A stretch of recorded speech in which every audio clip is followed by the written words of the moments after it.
Hello， 大家好，我是小吴哥哥。前2天灯姐不是接我和姑姑来三亚了吗？也是想着我们第一次在外面直播，能给她一点底气。然后昨天我们活动结束的也比较晚，现在也中午了，去喊她吃饭。我姑也是第一次来到海边，第一次出省。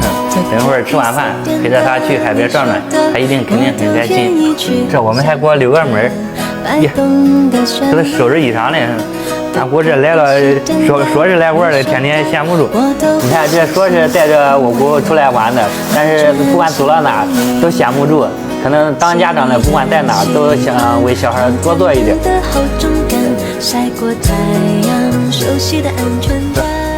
喊一下我妹。妹，起来没？你进来吧，哥。咋样？昨天累不累？还可以。你这休息好没？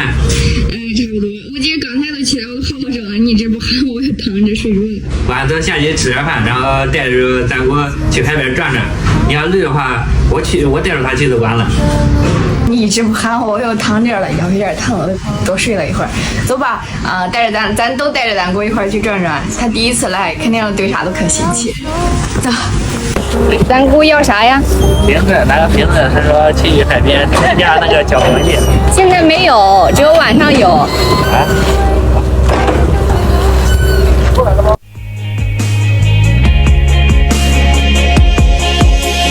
推开世界的门，你是站在门外怕迟到的人。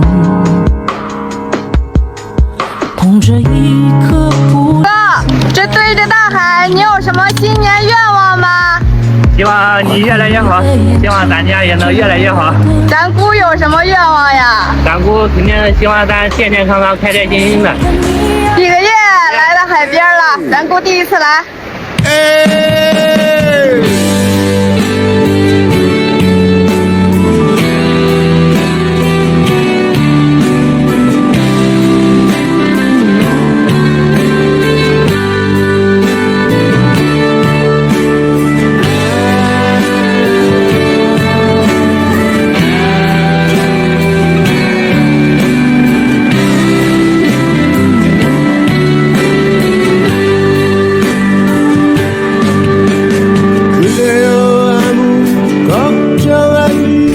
带我姑去三亚的周边去转了转，我姑也挺开心的，因为看到了海。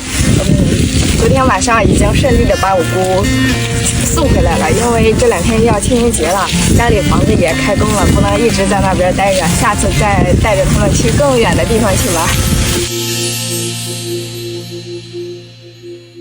没有星星的夜空，没有话题能补充。